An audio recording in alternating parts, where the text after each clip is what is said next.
one of my still embarrassing regrets is that probably for the last 180 years, every year I thought I was going to get to Syracuse, to the cod counters meeting, to the picnic party that Russ Oechsle and his wife put on every year. And every time I say, God, it's a 6-hour drive out there. And I always chicken out, except for the one year when I went to get my fellow award, but I still didn't go in time to go to go to your party. And I certainly didn't go in time to have met Chris Brown when he was hosting those things, when he was really a feature of those events, as you'll hear from Russ. So it's again one of my regrets in life, and it was sort of silly of me not to have done it, was to meet Chris Brown. And I think some have said, you know, what puts Chris Brown into this category of great collectors? And I think, as Russ will explain, it's not necessarily a question of you only collecting the rarest, the oldest, the finest things that qualifies you and defines a collector in those senses. And I think we're going to hear how in clock heaven, where the collectors are gathering, Chris Brown deserves a place along with the rest of them. Russ.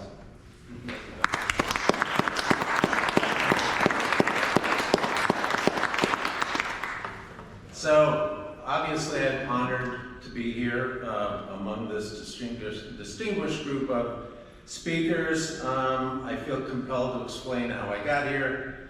When I read the email back in February or March, I think it was, of the topic, and then I went to bed, and in the middle of the night I had this idea that, you know, it appeared, and certainly it is true, that we're talking about renowned collectors from all over the world, collections that have been followed for centuries in some cases.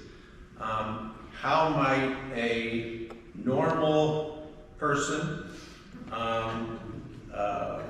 among this group of famous and esteemed individuals, is there a place for a regular but notable collector in the symposium? So I called up Bob, and he fell for it. So I largely blame him for me being here.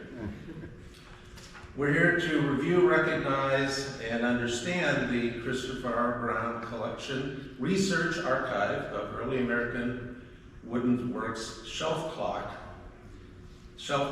and to examine where, and if we can, the commonalities all of our collectors share. And I know we've talked about a lot of those and listened to a lot of those already. Now, I'll be the first to admit that my task at hand is made more difficult by the fact that Chris Brown's collection was not of rare 17th century European clocks or one-of-a-kind watches, but rather the often maligned American woodworks clocks. Unfortunately, the historical record is full of dismissive comments towards such clocks, although I would hasten to point out that without these clocks, there would likely be no American shelf clock history at all.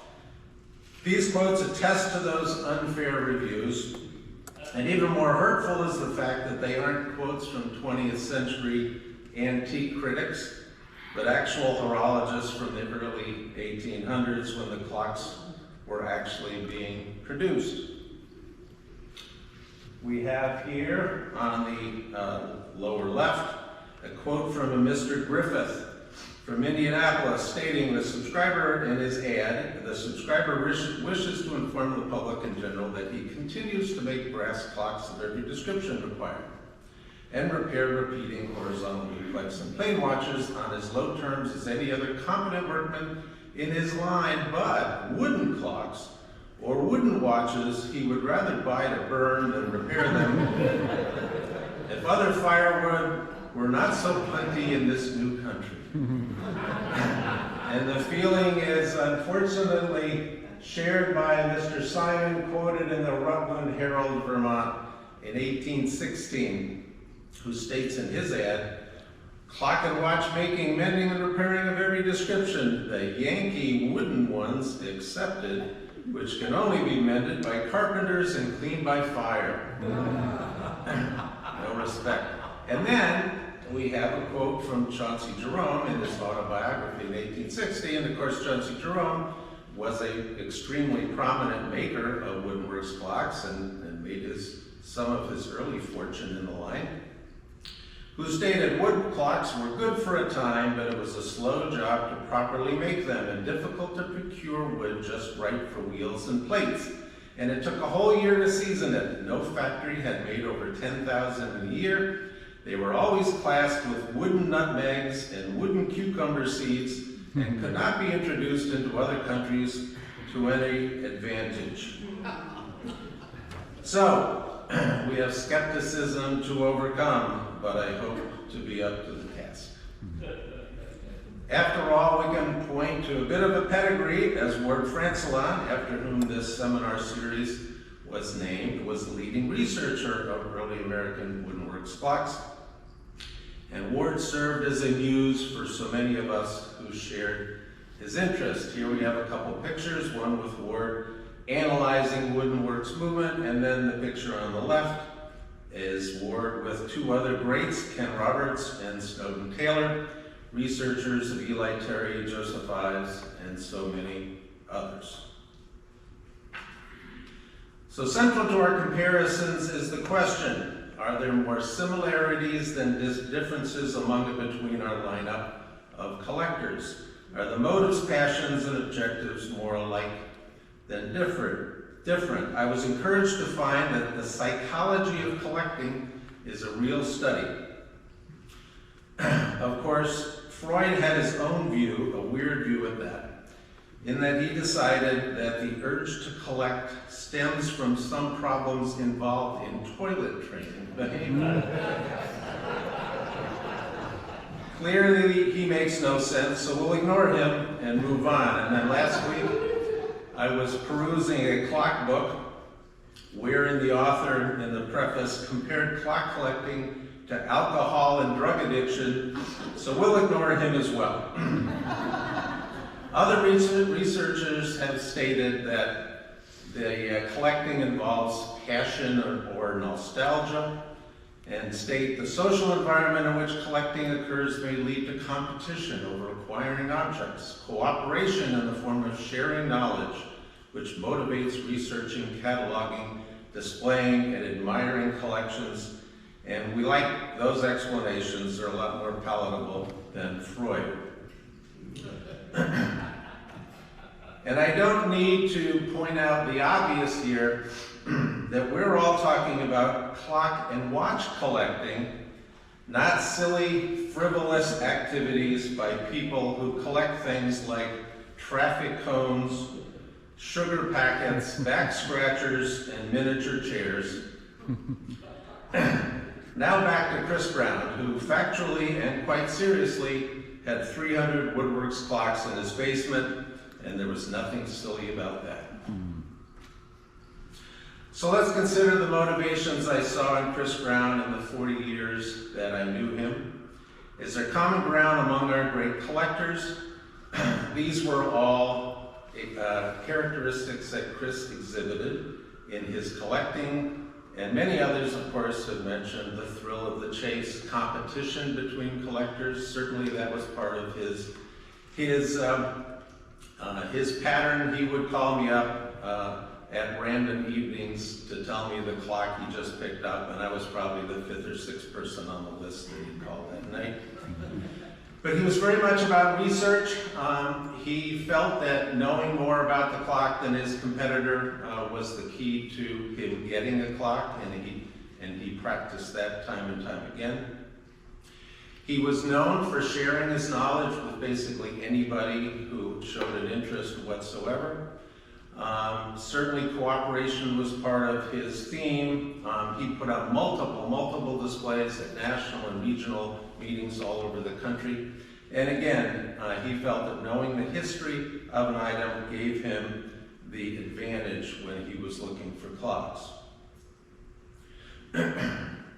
I always thought that one primary motivation for Chris came from his family, certainly not unusual in general, but in this case because I was always struck how his life was so different from that of his parents and siblings. I always thought that Chris in his collecting had something to prove. His father, Louis S. Brown, was an artist and sculptor. He graduated from the Pratt Institute School of Fine Arts in Brooklyn, where he taught comparative anatomy and animal sculpture. Louis later took a position at the American Museum of Natural History here in New York, where for about 25 years he was in the departments of exhibition anthropology and vertebrate paleontology, designing and creating the exhibits and dioramas the museum is so famous for. Chris once told me that he thought his father would have worked for the museum for free. He enjoyed that job so much. Louis edited a number of scholarly works, including the Atlas of Animal Anatomy for Artists, second edition in 1956, and he's credited on the American Museum of Natural History website with the painting Pteranodon in the museum collection. His mother, Lena, married Louis in 1933. She was a graduate of Alfred State University and was a lifelong educator, mostly in middle schools. His younger brother, Andrew, was a college professor. As a child, Chris's interests were decidedly more towards the mechanical than the intellectual. Chris was born in 1936. Most of his early years were spent living in Kingston, New York, where his mother taught intermediate school, and his father commuted weekly to work at the museum in New York City. Chris was always mechanically inclined. He was encouraged by his parents to enroll in the mechanical engineering program at his mother's alma mater, Alfred State University. And Chris enrolled but soon flunked out. After taking odd jobs for a year, he enrolled in the auto technology program at Morrisville State University in beautiful Morrisville, New York, in Madison County, just east of Syracuse. After graduating from Morrisville, Chris moved to Cortland, New York, where he took a job with Ames Chevrolet in Cortland in 1956. This picture is from 1958, showing a wonderful Corvette and a few other cars from 58, and Chris might well be in that picture if it wasn't so blurry. In 1957, he married a local girl, Barb Jenny, and they bought a small ranch house on State Route 90, about 5 miles west of Cortland in beautiful Summerhill, New York. In the early 1960s, Chris left Ames Chevrolet, added a 3-bay garage to his little house, and hung up a shingle as Brown's Body Shop. His interest in antique cars, as well as the repair of contemporary cars, is evident in the photo where we have a few Model A's and then a few 55 through 61 American cars. In the late 60s, he built a new shop down below on the other side of the house, and this was Brown's Body Shop, where Chris worked until his retirement.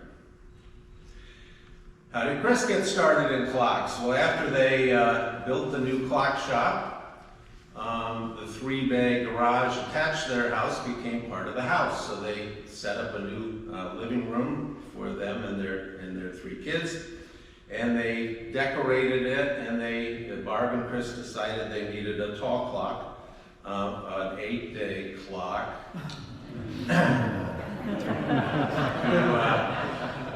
Where's Robert? Hope you didn't hear that. Sorry, Dad.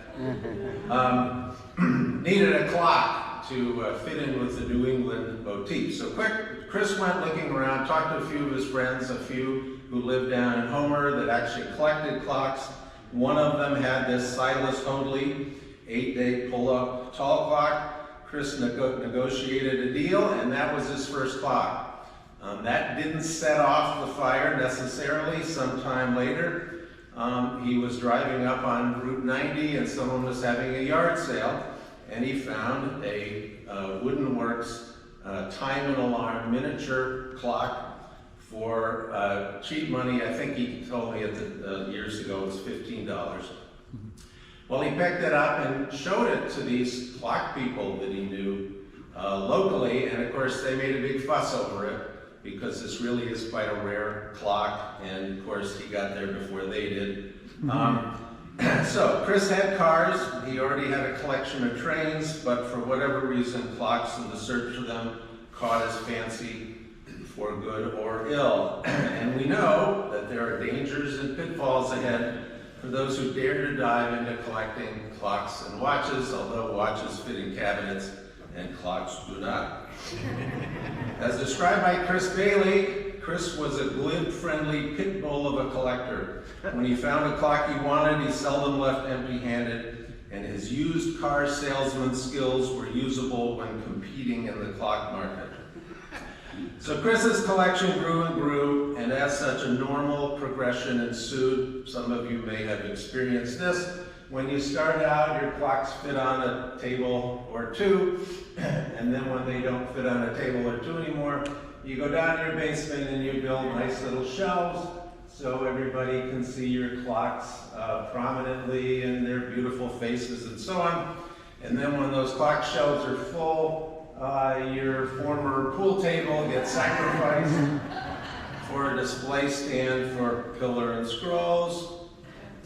And then when the individual shelves, when your clocks overrun the individual shelves, you make the shelves wider and you angle the clocks so you can still sort of see the clocks, but you can fit more on the shelves.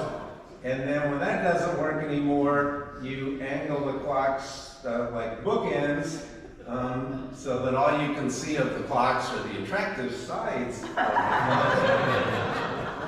And then when your basement is full of clocks, you take over one of the bays in your body shop and line it with clocks. And I talked to Chris's son, Mike, and in his words, by this time there wasn't a lot of body work being done in the body shop.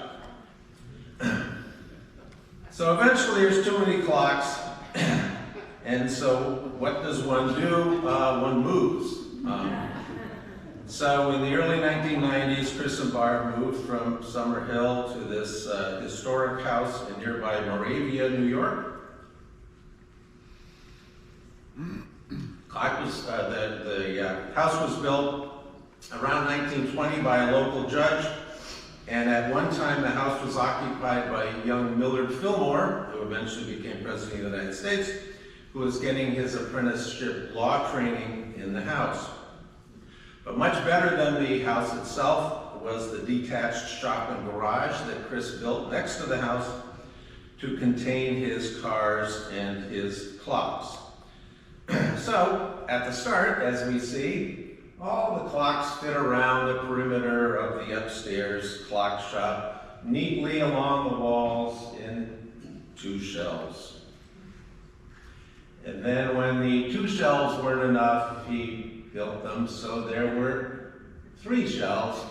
And when the perimeter was full of clocks on 3 shelves, he had to build shelves across the room, and eventually there were 4 of those shelf units across the room. And again, nothing wrong with that. Perfectly normal.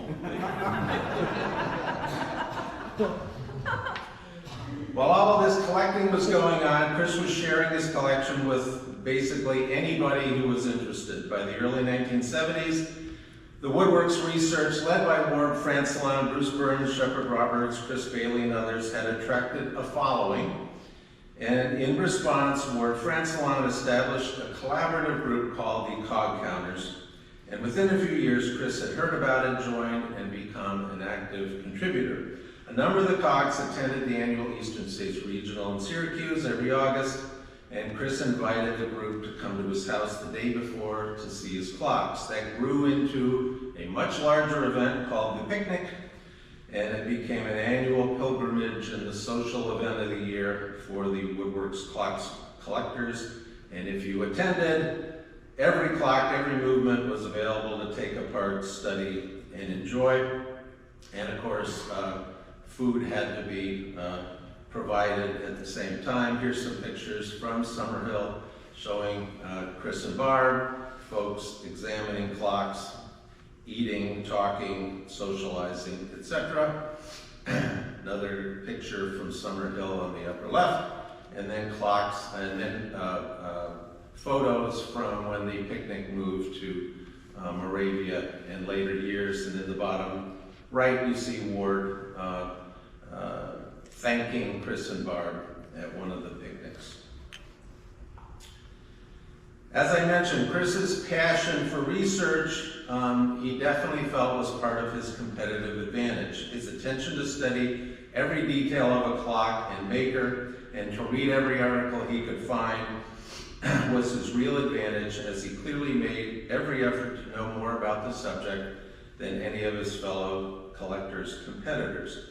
He was most heavily influenced by the remarkable work of Snowden Taylor, who in 1980 published the Bible of Woodenworks Clock Collectors, his Terry-type 30-hour wood movement identification guide. Until this study, pretty much all antique dealers and many collectors considered one typical wooden movement as the same as any other, and there was no problem whatsoever swapping movements from one clock to another. They were all the same, but Snowden Taylor's study blew that up and sent every collector pulling their clocks apart to make sure that the right movement was actually in their clock. Chris was among the first to set a standard for absolute authenticity in clock case label and movement, which had a great impact on others because of the size of his collection. Taylor studied minute nuances between the movements. For example, how was the escape ridge shaped at the bottom? Was the verge button round or square? How was the count wheel retaining wire angled? Were the strike lifting pinions wood or steel? Was the post for the hour hand square or round? And were there rings around some or all of the pivots on the front plate? So here we're going to have a test. Here's an example. We have two movements quite similar to the naked eye, but from two distinct makers. So check the escape ridge. Both of them are round. Check the verge button, both of those are round. Check the retaining wire for the count wheel. Those are at the same angle. But wait, one has round rings around the pivots on the lifting arbors, and this one has steel pivots, and these have wood. This one has a square hour post, and this one has a round one. So, as we all know, because we've all read Snowden's book, the movement on the left is by Seth Thomas, one of the most commonly made wooden movements of the era, and the one on the right is by Garner Curtis of Walcottville, Connecticut, one of the rarest examples of wooden works clocks.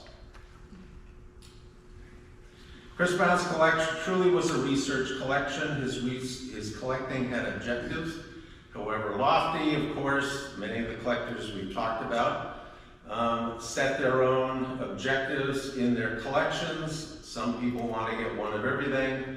Some focus on a single group of clocks, either because those are the only ones they like or they just don't have enough money to do otherwise.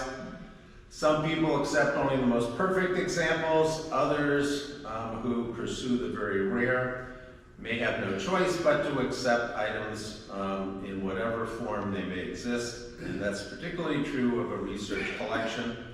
Over the course of 40 years, Chris accumulated the largest and most diversified archive of early American woodenwork shelf clocks, and in doing so, his objectives can be characterized as follows. First, he tried to get an example for every individual or firm who made or cased a woodenworks clock. Since most makers made multiple case styles, this added permutation on top of permutation. He tried to get an example of each type of wooden movement produced by each maker, and then it got even more confusing because many of the makers didn't just make time and strike movements. They made 30-hour time and strike, 8-day time and strike, timepiece movements, movements with alarms, etc. So you can see the complications. While such objectives were ultimately unreachable, no one has ever come so close to achieving these goals as Chris. His tenacity and interest inevitably led to the pursuit of extremely rare models, regardless of condition, and he always felt that the existence of one-of-a-kind but decrepit clocks was much more interesting and satisfying than a perfect example of a common clock. And the aesthetics of the clocks produced in this era are not overlooked in the Brown archive. He had a clear emphasis on those cases that featured exquisite carving and reverse-painted tablets of great character and beauty. As Chris said of himself, I was always a sucker for a case with a nice glass. Chris's collection was documented by me, with his cooperation, obviously, in 2011 in a book called Good for a Time. It had over 1,000 photos. The study was divided into 8 categories: miniature case clocks, New York clocks, pillar and scrolls, carved short case clocks, 8-day clocks, standard short case clocks, standard long pendulum clocks, and clocks with killer glass. Each clock was presented in 3 views: full case, movement, and label, and wherever possible, the provenance of the clock was recorded. The Brown collection featured over 29 rare miniature woodworks clocks. These were clocks, sort of a niche market, clocks where people either didn't want clocks that would strike, maybe a clock for a bedroom or an office, or maybe they wanted a clock on a shelf or had a particularly short mantle and a full-size clock wouldn't fit. Typically these were timepiece and alarm, and in some cases were time and strike. Here we have examples by Jerome Madero, John Kirk Bristol, Silas Hoadley, Plymouth, Treaton Bishop, Charles Platt, New York City, and Chauncey, and a very rare Chauncey Jerome miniature scroll. And here are some of the movements, the movements found in those clocks: the standard time and strike in the Jerome Madero, timepiece, John Kirk, time and alarm, Hoadley, and timepiece, Treaton Bishop, time and strike, Leavenworth in the Charles Platt, and the rare timepiece in the Chauncey Jerome. In terms of New York State clocks, the Brown collection featured 39 rare and scarce New York State clocks, mostly from upstate New York. This wasn't the largest collection of New York State upstate clocks. I know the guy who has that collection. He's a wonderful fellow. Chris said about his New York clocks, I would try to get just about any example I could find, sort of like some of the other groups. These clocks are so scarce that I pretty much picked up any that I could. And part of the attraction of the upstate clocks is that they were, in many cases, country variations of the Connecticut norm. So take a Connecticut clock, blow it up to twice the size, change the columns, etc. We have 2 examples here, and these are to scale, by the way. The one on the left is a diminutive William Hickox. Bridgewater, New York. Hickox came from Watertown, where he made cases for Hoadley and St. Thomas. Moved up to New York for a few years, made a wonderful giant New York pillar and scroll, and next to it is a diminutive Torrington clock made by Norris North, the famous Torrington designer and maker, who actually moved up to Oswego, New York in 1833 and made a handful of clocks with cherry plate movements. Here are a few more. Thomas Moses from Auburn. Half columns flat, but in this case, very thin columns. In the middle, bevel side, cornice top with a beautiful stencil tablet by Horace Dexter Stockbridge. And one of my favorite clocks, because it's so beautifully ugly, is the clock by Riley Wooden of Decatur, Otsego County, New York, where the whole bevel opens as the door. And I always say about the Riley T. Wooden clocks, because they all sort of are really crude. that they must have appealed only to the most naive of buyers, and they're so crude that they're really quite beautiful, of course. Chris had 46 pillar and scroll clocks made by 36 different makers. He said, I sort of attempted to have an example of each of the makers who made and sold scrolls, and then the movement variations that are found in scroll cases. I think I have all of the clocks with variations. I ended up with almost 50. I guess there are a few I don't have yet. Here we have clocks by St. Thomas, a very early pillar and scroll with outside escapement. Louis Blakesley Torrington, a Massachusetts variation on the theme by Simeon Crittenden of Hawley, Mass. An Eli Terry, Plymouth, Connecticut, with outside escape and rack and snail strike. A very rare Ives and Lewis, Bristol, Connecticut, Joseph Ives roller pinion movement, wood movement, which Chris traded to Vinnie Versage in exchange, in part, for a 1916 Buick touring car. He traded this and a big 8-day clock for that car. And then on the right, an Eli Terry whale's tail scroll and splat. Carved short case clocks were prominently featured in Chris's collection. He said, these are probably my favorite cases. I just always admired the carving. And then there are the variations, the rarer quarter column versions, etc. As with the others, you look for variations and variations. Many of these carved case clocks not only featured intricate carving, but also beautiful reverse painted tablets, and this was certainly one of the key things that Chris looked for. The two clocks on the left and middle are both by Riley Whiting in Woodchester, Connecticut. Whiting was probably the most prolific maker of carved case wooden works clocks, and Whiting also liked to add the amenities of the reverse painted tablets on many of his clocks. So when you see a Whiting, chances are they'll have beautiful tablets as well.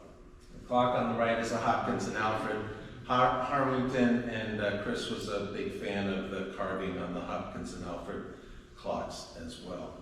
Here we have three more variations. On the left, a very rare Moses Baker, Providence, Rhode Island, and two quarter column clocks, one by Garner Curtis for Wadhams, and the other Eli Terry Jr. The clock on the far right, if you notice the tablet, that's a Tom Moberg reproduction tablet of Chris and Barb's house in Moravia.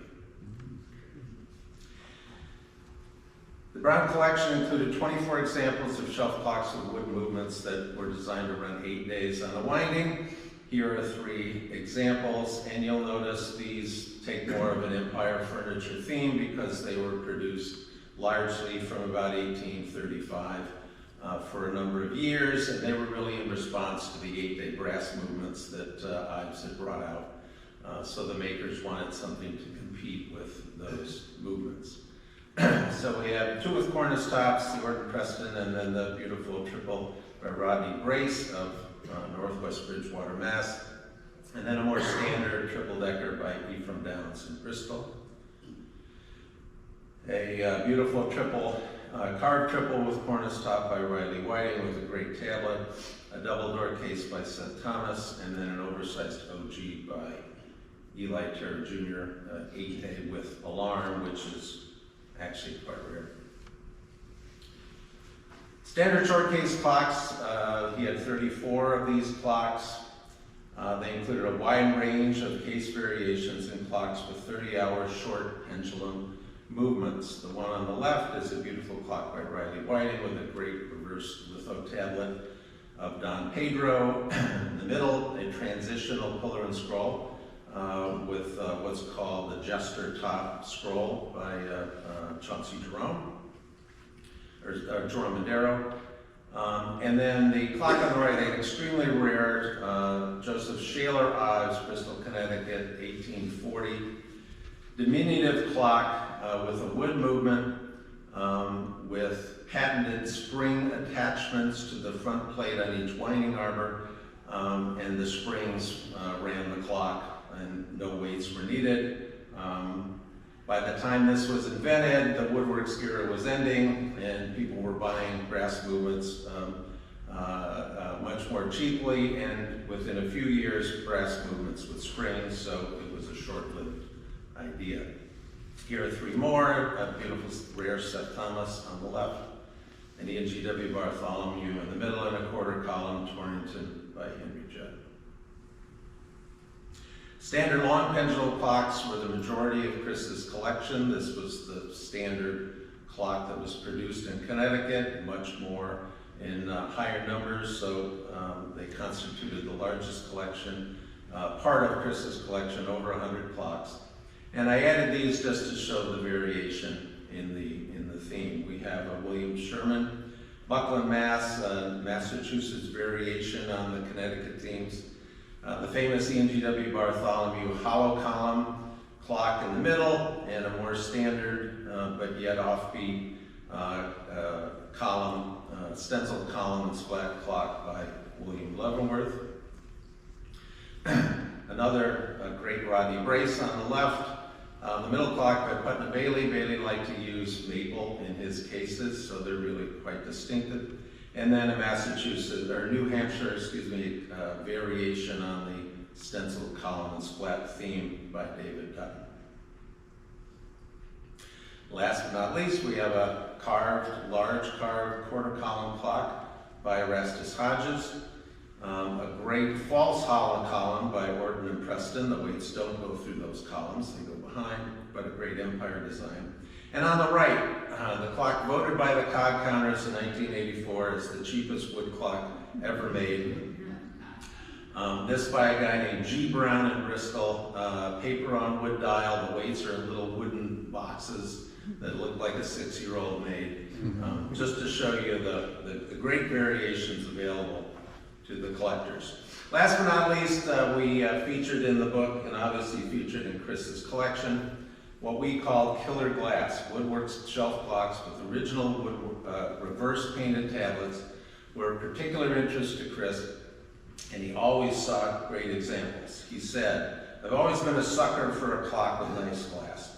I picked up just about every clock I could with original glass. Some of the cases aren't much. Any clock is better and more valuable with a great tablet." Chris and I did an exhibit in the late 80s at the Eastern States Regional, and we called the exhibit Killer Glass. And a lady came up to the door of the exhibit room and told me that she had no desire to see such a thing, and she couldn't believe anybody would put that on a clock. She just didn't get it. We just liked killer painted tablets. So, all of the tablets on this slide were found on Riley Whiting clocks. As I mentioned, Whiting in particular liked to put beautiful reverse tablets on his clock. You may have heard, and it's true, that at least in the 1820s, it was more expensive to put a looking glass or a mirror on a clock than it was to pay somebody to hand paint a tablet. So most of the clocks still came with mirrors, but Whiting in particular felt that his clocks were better adorned by these beautiful tablets. We have the Central Square in Mexico City. I'm not sure, this looks like an Arabian theme. This is actually a hand-painted, reverse-painted tablet, and really well done. There are a few of these around that are just spectacular. And a lithograph print by D.W. Kellogg, found on one of Chris's clocks. Here are 6 more examples. Some are hand-painted, such as this tablet on a Jerome. Here's a scroll tablet from a Seth Thomas. We have a stencil tablet by William Fenn in Bristol, very famous. He made tons of these for OG clocks. Hand-painted tablet on that Norris North by his wife, Emily C. North. A stencil tablet on the Horace Dexter that we already saw, and a great litho tablet on a Torrington by Edmund Wooding. Another D.W. Kellogg entitled Companions. Chris's collection was sold at auction on site at the Brown Home in Moravia, New York in August 2011. Excuse me. Chris passed away about a year later in June 2012. As stated at the time by Chris Bailey, past curator and executive director of the American Clock and Watch Museum at Bristol, few collectors have had such a clear focus to their collection as did Chris, and it is doubtful a collection of this size and scope will ever be again amassed. But we all know that in the back of our minds that time marches on, and in one way or another, our clocks must pass to a new custodian who will hopefully enjoy and study them as we did. So I submit the evidence to the jury here assembled in a seminar examining the collections of world-famous and esteemed individuals. Is there a place in the program for a regular but notable collector? Can we reach a similar level of respect for the impassioned researcher of the obscure as for the connoisseur of the sublime? I leave it to your collective judgment, with thanks for your patience and consideration. Thank you.